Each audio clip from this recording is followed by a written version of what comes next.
యదా యదా హి ధర్మస్య గ్లానిర్భవతి భారత అభ్యుత్థానమధర్మస్య తదాత్మానం సృజామ్యహం. ఆ ధర్మరక్షణ కొరకు విశేషమైన రాక్షస సంహారం చేస్తాడు కృష్ణ భగవానుడు కూడా.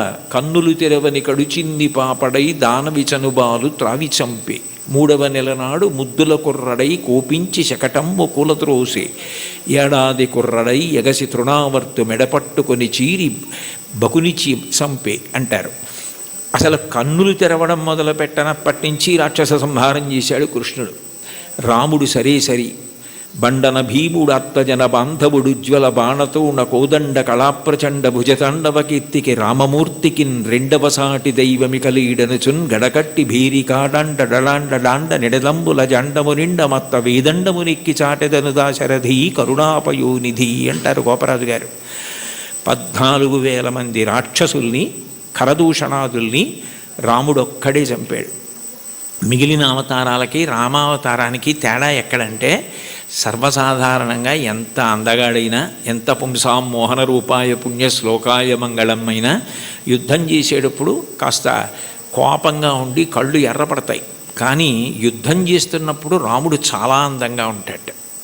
ఎప్పుడు బాణం తీస్తాడో, ఎప్పుడు సంధిస్తాడో, ఎప్పుడు విడిచిపెడతాడో తెలియదు. అందుకే మీరు రామాయణం జాగ్రత్తగా చదివితే అసలు ఎటువంటి రాముణ్ణి చూసి శూర్పణఖ మోహించిందంటే, యుద్ధం చేస్తున్న రాముణ్ణి చూసి మోహించింది. అబ్బాయి ఎంత అందంగా యుద్ధం చేస్తున్నాడని. అంతటి అందగాడు రాముడు, అంతమందిని చంపినవాడు. కానీ శ్రీవేంకటేశ్వరుడు రాక్షస సంహారం జోలికి వెళ్ళలేదు. నందక ఖడ్గం ఆయన దగ్గర ఉన్న ఆయన క్షమాగుణంతో ప్రవర్తిస్తాడు. ఎన్ని తప్పులు చేసిన వారైనా ఆయన దగ్గర కైమోడ్చి నిలబెడితే క్షమించడమే ప్రధాన లక్షణంగా ఉండి, పాపములకు ప్రాతినిధ్యంగా కేశఖండనం, కేశములను తీసి క్షమించి పంపిస్తాడు.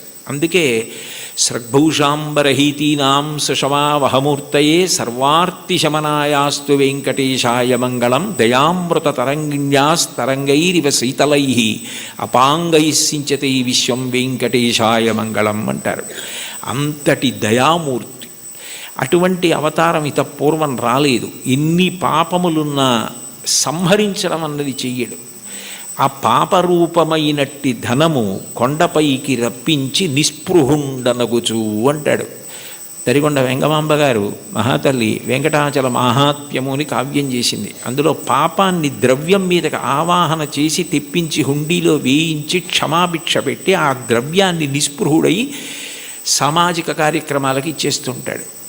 అటువంటి వెంకటేశ్వరుడున్నాడే, ఆయన ఈ అవతారంలో వరములను కుప్పించడమే ప్రధాన లక్ష్యంగా కలిగినవాడు. నాకున్న పెద్ద భయం ఏమిటంటే, నాకు ఇటువంటివి చెప్పేటప్పుడు ఏ పల్లవి దగ్గరో గంట అయిపోతుంది. అందుకని నాకు చాలా భయం. ఒరే ఇంకా వెనక 3 కీర్తనలు ఉన్నాయి, ఒళ్ళు దగ్గర పెట్టుకో, తగ్గించు తగ్గించు తగ్గించు అని నాకు నేను పరాకు చెప్పుకొని మాట్లాడుతూ ఉంటాను. కాబట్టి కొండలలో నెలకొన్న కోనేటి రాయడువాడు కొండలంత వరములు గుప్పెడువాడు. అయితే ఈ మాట అన్నప్పుడు అన్నమాచార్యుల వారు ఆయన యొక్క అనుగ్రహ వైభవాన్ని 3 రకాలుగా ప్రతిపాదన చేశారు. ఆయన భక్తుల్ని అనుగ్రహించడం అన్నది ఏదో తపస్సు చేస్తే నీకేం వరం కావాలి అని అడిగి వాళ్ళకి ఆ వరం ఇవ్వడం కాదు. అసలు అవతల వారు అడగనటువంటి వరాలు, అవతల వారి యొక్క భక్తిని బట్టి ఎంత వశపడిపోతాడు అన్నదానికి పరమాద్భుతమైనటువంటి ఉదాహరణలు కొన్ని చెప్పారు. అందులో మొదటి చరణంలో కురువరతి నంబి, అంతే కదమ్మా, కుండలు చేసిన ఎట్టి కొండలు. ఇందులో మొట్టమొదట ఈ అక్కర్ల నాకు ఉదాహరణ చెప్తే చాలు. కుండలు చేసేటటువంటి కుమ్మరిదాసుడైన కురవరతి నంబి, కుండలు చేసేటటువంటి ఒక కుమ్మరి వృత్తిలో ఉన్నటువంటి వ్యక్తిని ఆయన ఎంత అనుగ్రహించారన్నది ఉదాహరణగా చెప్తున్నారు. తొండమాన్ చక్రవర్తి వెంకటేశ్వరుడికి ఆనందనిలయ విమాన నిర్మాణం చేసిన తర్వాత ప్రతిరోజు బంగారు తులసీ దళాలతో పూజ చేసేవాడు. అసలు వెంకటేశ్వర స్వామి ఈ లోకంలో ఆవిర్భవించినప్పుడు మొట్టమొదట చెప్పిన మాట, ఏకీన తులసి మాత్ర దళీనాపి నరోత్తమ పూజయేద్ భక్తిభావేన తంరక్షామితి మత్పణః. నాకు భక్తితో ఒక్క తులసి దళం ఇస్తే చాలు, అన్యథా నేను ఇంకేం కోరను. నేను కోరుకునేది నేను చెప్పినట్టు బ్రతకడం. ధర్మం అన్న మాటకు అర్థం ఏమిటంటే ఆయన చెప్పినట్టు బ్రతకడమే ధర్మం. దానికి ఫలితం ఏమిటంటే ఆయన సంతోషిస్తాడు. ఆయన సంతోషం కన్నా నాకు ఇంకేం అక్కర్లేదు, ఆయన సంతోషం కోసం నేను ధార్మికంగా బ్రతికితే నాకు చాలు అన్నవాడెవరో వాడు ధర్మాత్ముడు. అటువంటి ధార్మిక జీవనము ఎవరి ఎందున్నదో వారు ఆయన దగ్గరికి వచ్చారా, ఆయన కోరారా, ఇవన్నీ ఆయన చూడటం. దానికి ప్రబల ఉదాహరణ ఏమిటంటే తొండమాన్ చక్రవర్తి బంగారు తులసి దళాలు పూజ చేస్తే తీసేసి పాదాల మించి ఆ భీముడు అన్న ఆ కుమ్మరి ఆయన ప్రతిరోజు కొండలు చేయడం మొదలు పెట్టగానే అసలు దాన్ని వెంకటాచల మహాత్యంలో ఎంత గొప్పగా వర్ణిస్తారు. బంకమన్నుతో దళాలు చేసి కొయ్య వెంకటేశ్వరుడి పాదాల మీద సమర్పణం చేసి మొదలెట్టేవాడు ఆయన. ఆయన వరకు ఆయనకి అది కొయ్య బొమ్మ కాదు, అది వెంకటేశ్వరుడు. అలా నమ్మి చేశాడు ఆయన. రోజు ఆ దళాలు ఉండేవి, మట్టి దళాలు, బంగారు దళాలు పక్కకు పోయేవి. తొండమాన్ చక్రవర్తి చూసి చాలా ఆశ్చర్యపోయాడు, ఇదేమిటి నేను బంగారు దళాలతో చేస్తే మట్టి దళాలు ఉంటాయి ఏమిటని. అప్పుడు వెంకటేశ్వరుడు మాట్లాడాడు, ఆయననే అడిగాడు. అడిగితే ఆయన అన్నాడు, ఇవన్నీ నాకు అక్కర్లేదు, ఈ పటాటోపం నాకెందుకు, ఆ బంగారం నేను సృష్టించింది, నేను ఇవ్వనిది నేను సృష్టించనిది ఎక్కడా ఉండదు, నాకు కావలసినది భక్తి, అది నిండుగా ఉన్నది భీముడి దగ్గర ఉంది. అందుకని నేను ఆయన మట్టితో చేసిన ఆ బంకమన్ను తులసి దళాలు తీసుకుంటూ ఉంటాను. ఆయన ఎక్కడ ఉంటాడు అంటే ఏదో కొంత దూరంలో ఉన్నాడంటే అక్కడికి వెళ్ళాడు తొండమాన్ చక్రవర్తి. ఆయన వెళ్ళేసరికి వెంకటేశ్వరుడు కూడా వచ్చాడు. ఆయన నాకేముంది నేనేం పెట్టగలను లేదు, తనకేముందో అది వెండి పళ్ళాలు బంగారు పళ్ళాల్లో పెట్టలేడు. కాబట్టి ఆయన చేస్తున్న కుండల్లో కొత్త కుండ పగలగొట్టి ఆ కుండ పెంకులో ఆయన తినే సంకటి పెట్టాడు. పరమప్రీతిగా తిన్నాడు వెంకటేశ్వరుడు. ఆయనకి ఏం కావాలి, ఆయనకి కావలసింది భక్తి. భక్తి కల్గు కూడు పట్టెడైనను చాలు, దళమైన పుష్పమైనను. చివరికి సలిలమైన బాయని భక్తిని కొలచిన జనులర్పించిన ఎలమిన్ రుచిరాన్నముగను ఏనుభుజింతున్నంటాడు కుచేలోపాఖ్యానంలో. భక్తితో పెట్టినది ఆయనకు కావాలి, అది ఆయన తిన్నాడు. తిని ఒక వరం ఇచ్చాడు. అసలు నిజానికి ఆ వరం ఆయన అడగలేదు భీముడు. ఆయన మీరు రండి నా దగ్గరికి అని అడగలేదు, ఆయనే వెళ్ళాడు. వెళ్ళి ఇక పైన నా అవతారం భూమి మీద ఉన్నంత కాలము కూడా నేను తీసుకునే మహానైవేద్యం కుండ పెంకులో ఉంటుంది. అందుకని ఓడు ప్రసాదం అని ఇప్పటికీ కూడా ఆనందనిలయ విమానం లోపల కొత్త కుండ పెంకులోనే ఆయనకి నైవేద్యం అవుతుంది అని అంటారు. అంటే అడగకుండానే అంత గొప్ప వరాన్నిచ్చి భీముణ్ణి భార్యని కూడా దివ్యమైన విమానం ఎక్కించి వైకుంఠానికి తీసుకెళ్ళాడు. బ్రహ్మాదులకు ఆయన మాట తప్ప ఆయన రూపు అసలు దర్శనం అవ్వదంటారు. అలాంటి వాళ్ళని తీసుకెళ్ళాడు. అంటే ఊహించని వరం. కొండలలో ఉన్నవాడు కొండలంత వరం ఇవ్వగలిగినవాడు, ఊహించలేని వరం ఇవ్వగలిగినవాడు.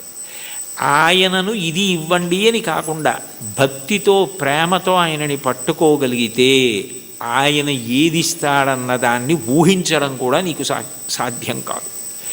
రెండవ చరణంలో తిరుకచ్చినంబి గురించి చెప్తున్నారు. కాంచీపురంలో తిరుకచ్చినంబి అని బాగా స్వామివారికి ఆంతేవాసిత్వం చేసేవాడైన. ఎంత భక్తుడంటే ఇంచుమించు అర్జునుడిలా సఖ్యభక్తి గెలిపాడు ఆయన. ఉదయం బాలభోగం అంటారు కదా, ప్రాతకాల నైవేద్యం అయిపోయిన తర్వాత అందరు వెళ్ళిపోయేవారు.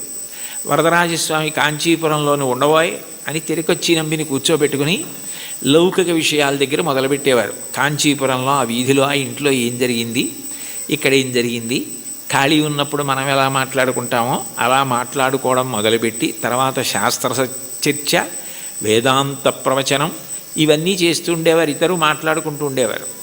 మహానైవేద్యం వరకు ఉండి ఆయన అలా పడుకుంటే ఈయన విసినికర్ర పెట్టి విసురుతూ ఉండేవాడు. ఎప్పుడు చూడండి కంచి గరుడ సేవ అంటారు, అలా ఆయనకి ఎప్పుడు విసినికర్ర పట్టి విసురుతూ ఆయనతో మాట్లాడుతుండేవాడు. మహానైవేద్యం తర్వాత నేను కాసేపు విశ్రాంతి తీసుకుంటానంటే ఆయన పాపం ఇంటికి వెళ్ళిపోయేవాడు. తిరిగొచ్చినవి వెళ్ళిపోయి భోజనం చేసి మళ్ళీ సాయంకాలం స్వామివారి ఆరాధన ప్రారంభానికి వచ్చి మళ్ళీ విసురుతూ ఉండేవాడు ఏకాంత సేవ వరకు. అలా చాలా కాలం గడిచిపోయింది. వీళ్ళిద్దరూ మాట్లాడుకుంటారన్న విషయం కూడా లోకంలో ప్రచారం అయిపోయింది. ఒక రోజున మధ్యాహ్న కాలం ఇంకా దగ్గర పడిపోతుంది, ఇంకా మహానైవేద్యానికి వచ్చేస్తారు.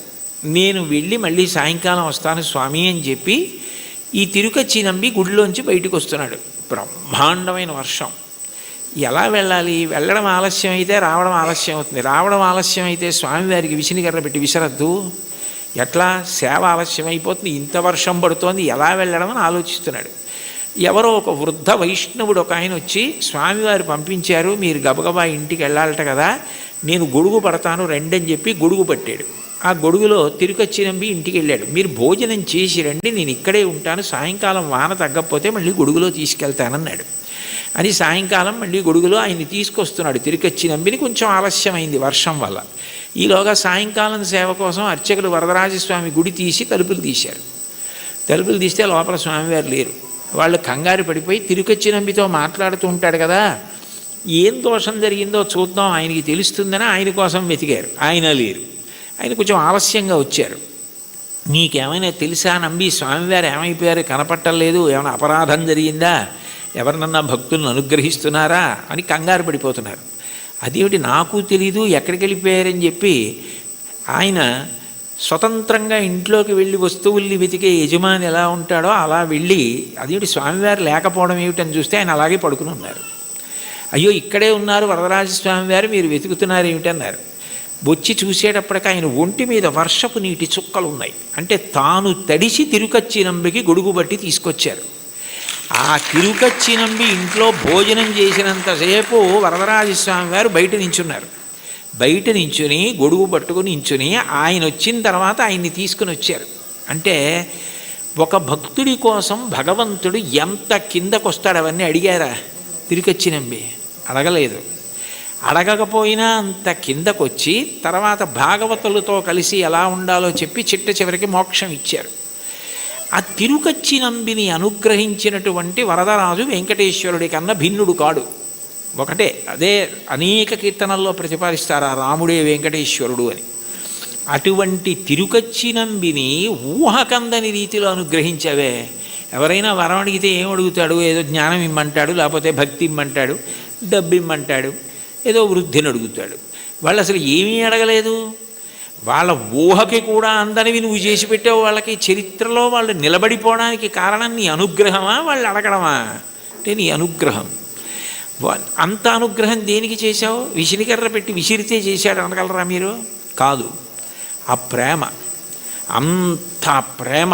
ఆ ప్రేమ చివరికి ఏమైపోయిందంటే లౌకిక సంభాషణ నుంచి శాస్త్ర చర్చ వరకు వెళ్ళి తిరుకచ్చి నంబి ఇంటికి గొడుగులో తీసుకెళ్ళి గొడుగట్టు వీధిలో నుంచి మళ్ళీ తీసుకొచ్చి వర్షం తాను మీద పడేటట్టు చేసుకున్న ఇంతగా లొంగిపోయి దిగొచ్చి అనుగ్రహించినటువంటి ఓ స్వామి, నీ దయకి హద్దు ఎక్కడుంది?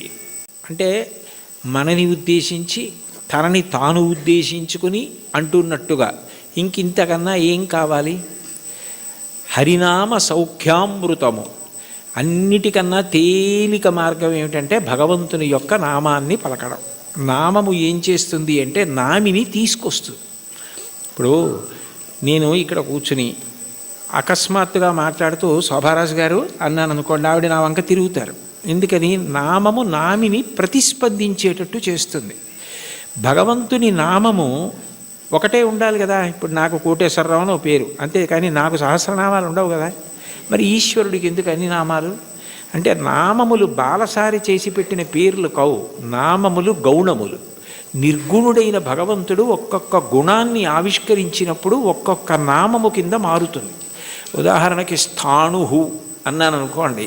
స్థాణుహు అంటే సాధారణంగా మనం ఏమంటాం, కదలకుండా ఎవరైనా నించున్నారనుకోండి, నువ్వేమైనా స్థాణువా కదలవి అంటావు.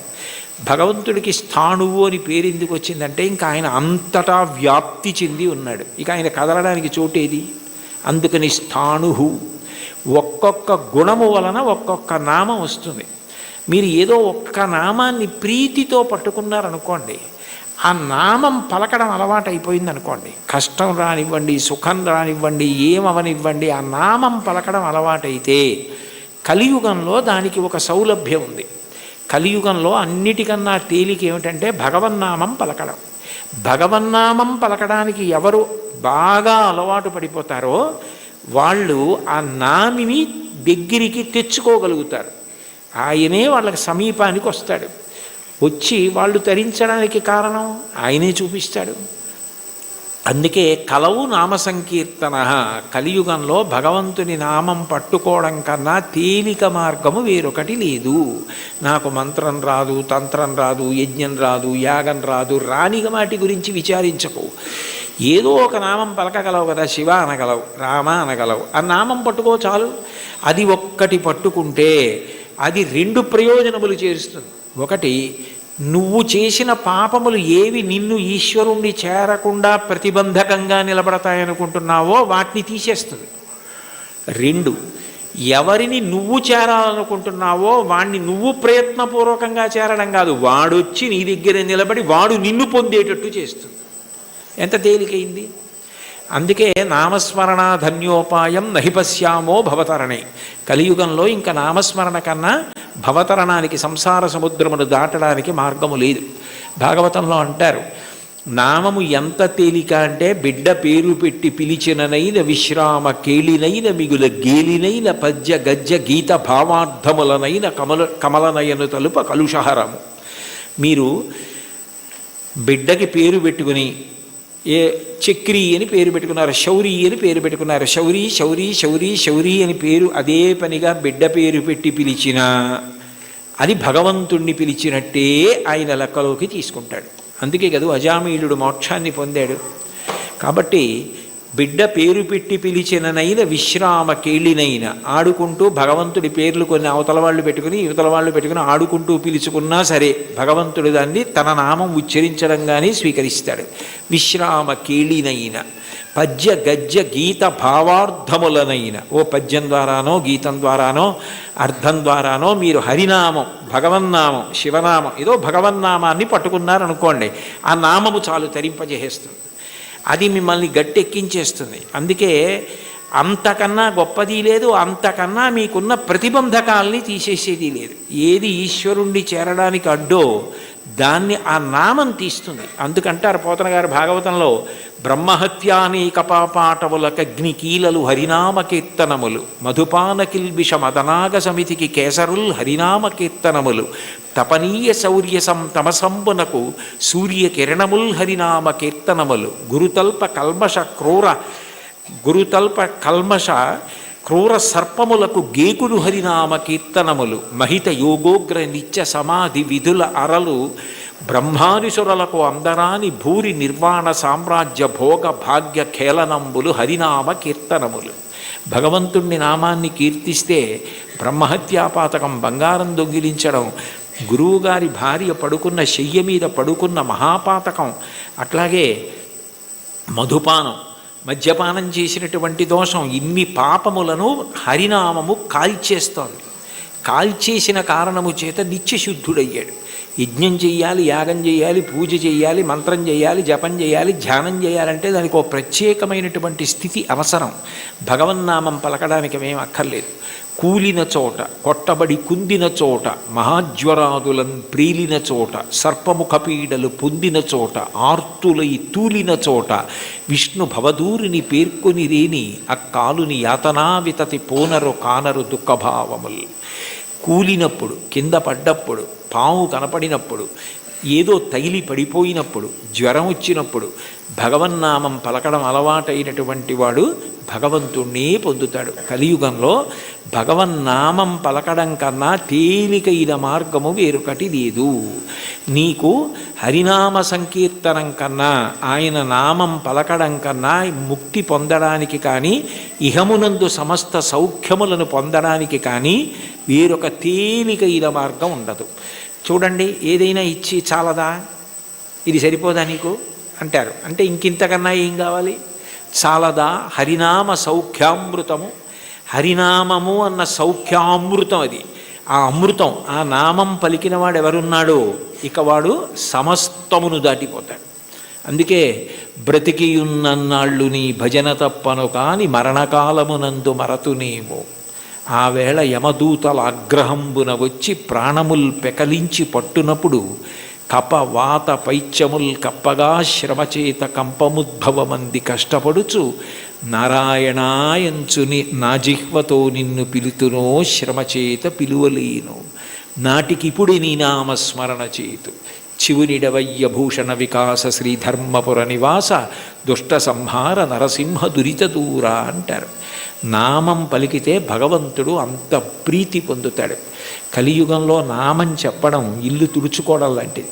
దుమ్ము పడ్డా పడకపోయినా 2 పూట్ల ఇల్లు ఎలా తుడుచుకుంటారో అట్లా రోజు కాసేపు భగవన్నామం చెప్పడం అలవాటైతే వాడు తరించడానికి అది మార్గం అవుతుంది. అందుకే కంచి కామకోటి పీఠాధిపత్యం వహించిన మహాపురుషులు అపర శివావతారులు నడిచే దేవుడిని పేర్గాంచిన 68వ పీఠాధిపతులు శ్రీ శ్రీ శ్రీ చంద్రశేఖరేంద్ర సరస్వతి మహాస్వామి వారు పెద్ద పెద్ద సభలలో వేల జనం మేము డబ్బిస్తాం, పళ్ళిస్తాం, బట్టలు ఇస్తామంటే అవేమీ వద్దు, ఈ పేద సన్యాసి మీ నుంచి కోరుకున్నది మీరు ఇవ్వగలిగినది అడుగుతాడు, అందరూ ఇవ్వగలరు, ఇస్తారా అని అడిగేవారు. ఒక రోజులో 2 నిమిషాల సమయం నాకు ఇచ్చేయండి, ఆ సమయం మీది కాదు కాబట్టి ఆ 2 నిమిషాలు భగవన్నామని చెప్పండి చాలదేవారు. అంటే భగవన్నామం అంత గొప్పది. భగవన్నామం క్రమంగా జ్ఞానం వైపుకి తీసుకెడుతుంది. మీరు రోజు నామాలు చెప్పుకోవడం అలవాటైందనుకోండి, లలితా సహస్రం రోజు చదువుతుంటే కొన్నాళ్ళు పోయాక ఎందుకు అమ్మవారి నామాల్లో రాగస్వరూప పాషాఢ్య క్రోధాకార అంకుశోజ్వల మనోరూపేక్షు కోదండ పంచతన్మాత్రసాయక ఏమిటా నామాలకు అర్థం అని తెలుసుకోవాలనిపిస్తుంది. ఆ నామాలకు అర్థం తెలిస్తే తత్వం తెలుస్తుంది, తత్వం తెలిస్తే పరవశం కలుగుతుంది, పరవశం కలిగితే మీరు మిగిలినది మర్చిపోతారు. అక్కడ ఈశ్వరుని యొక్క అనుగ్రహం. దానికి నేను ఒక ఉదాహరణ చెప్పాలి అంటే, మీకు లలితా సహస్రం అర్థం బాగా తెలిసిందనుకోండి, మీరు చదువుతున్నారు లలితా సహస్రం, నవచంపక పుష్పాభనాసాదండ విరాజిత అనో, లేకపోతే ఏదో అమ్మవారి యొక్క కబరీబంధంలో తిరుగుకునేటటువంటి పువ్వులు ఉంటాయి కదా, ఆ పూల దండ గురించో ఏదో మీకు ఆ నామం వచ్చింది. వచ్చేటప్పటికి చంపకాశోక పున్నాక సౌగంధిక లసత్కచ అని నామం వచ్చింది. మీకు అమ్మవారి నల్లటి కబరీబంధం, దాని మధ్యలో ఉన్న చూడామణి, తలకి అటు ఇటు పెట్టుకున్న సూర్యచంద్రులు, పాపటలో పెట్టుకున్న కుంకం, ఆవిడ ఇలా పెట్టుకున్నటువంటి ఆ చూడామణితో కూరుకున్నటువంటి ఆభరణ విశేషం, అమ్మవారి కబరీబంధంలో పెట్టబడినటువంటి సింహాచల సంపంగి పూల దండ, అశోక పుష్పాల దండ, ఇవన్నీ కనపడి ఆ కబరీబంధం వంక మనసు నిలబడిందనుకోండి, మీకు తెలియకుండా మీరు ఏం చేస్తారంటే తర్వాత నామని చెప్పలేరు. చంపకాశోక పున్నాక సౌగంధిక లసత్కచ, చంపకాశోక పున్నాక సౌగంధిక లసత్కచ, చంపకాశోక పున్నాక సౌగంధిక లసత్కచ అంటుంటారంటే మీ మనసంతా కూడా అమ్మవారి కబరీబంధమునందు లయమైపోయింది. ఆ కొప్పు ముడిని చూస్తూ అప్పుడు భార్య ఎవరో అటువైపు వచ్చి, ఏమిటి ఈయన ఇవాళ లలితా సహస్రం ఇదే నామని చెప్తున్నారు, మరిచిపోయారా ఏమిటా అని, కురి విందమణి శ్రేణి కనత్కోటి రమండిత అందనుకోండి, పాడు చేసేసావేనా ధ్యానం అంటే అక్కడ మనసు లయమైంది, ఇంకా మిగిలినవి ఏవి గుర్తు రావట్లేదు. అమ్మవారి కబరీబంధ దర్శనం చేస్తున్నాడు. నామాల యొక్క అర్థం తెలిసిందనుకోండి, అదే భగవత్తత్వం. ఆ భగవత్తత్వం తెలిసిందనుకోండి పరవశం, పరవశమే మీ యొక్క ధ్యాన స్థితికి కారణం. అప్పుడు ఏమవుతుందంటే మీకు ఏది చూస్తున్నా నామవైభవము, ఆ ఈశ్వర తత్వం మీ యందు ప్రకాశిస్తూ మీకు గొప్ప ఆనందాన్ని ఇస్తాయి. చాలదా హరినామ సౌఖ్యామృతము, అది మీకు ఏమి ఇవ్వలేదు కనుక మీకు ఏదైనా ఇస్తుంది. ఇది ఒకటి హరినామమింతైన చాలదా చెదరకి జన్మముల చెరలు విడిపింప. ఇన్ని జన్మాలు ఒకటా రెండా, నానానేక పయూధముల్ వనములోనన్ పెద్ద కాలంబు సన్మానింపం 10,00,000 కోటి కరణీనాథుండనయ్యుండి మద్దానంభ పరిపుష్ట చందన లతాంత ఛాయలందుండలేక నీరాశ ఇతేల వచ్చిది భయం బిట్లో కది ఈశ్వర అంటాడు గజేంద్రుడు. 10,00,000 కోట్ల భార్యలు నాకన్నాడు. అంటే నిజంగా అప్పుడే ఎన్ని జన్మలిత్తానో, ఎంతమంది భార్యలో, ఎంతమంది పిల్లలో, పునరపి జననం పునరపి మరణం పునరపి జననీ జఠరే చైనం జిహ సంసారే బహుదుస్తారే కృపయాపారే పాహిమురారే. ఆ జన్మ పరంపర నుంచి విడిపించడానికి ఒక్క నామం చాలదా? చాలదా హరినామ సంకీర్తనము మదినొకటి హరినామమింతైన చాలదా 10,000 నరక కోపముల వెడలింప. 10,000 నరక కోపముల యందు పడవలసిన పాపాలు తీసేయడానికి ఒక్క నామ సంకీర్తనం చాలు. ఎంత పెద్ద దూది పర్వతమైనా కాలిపోవడానికి ఒక్క నిప్పు రవ్వ చాలు. ఒక్క నామం చాలు, ఎంత సంచితమైన దగ్ధమైపోతోంది. కలదొకటి హరినామ కనకాద్రి చాలదారి బంగారు కొండ.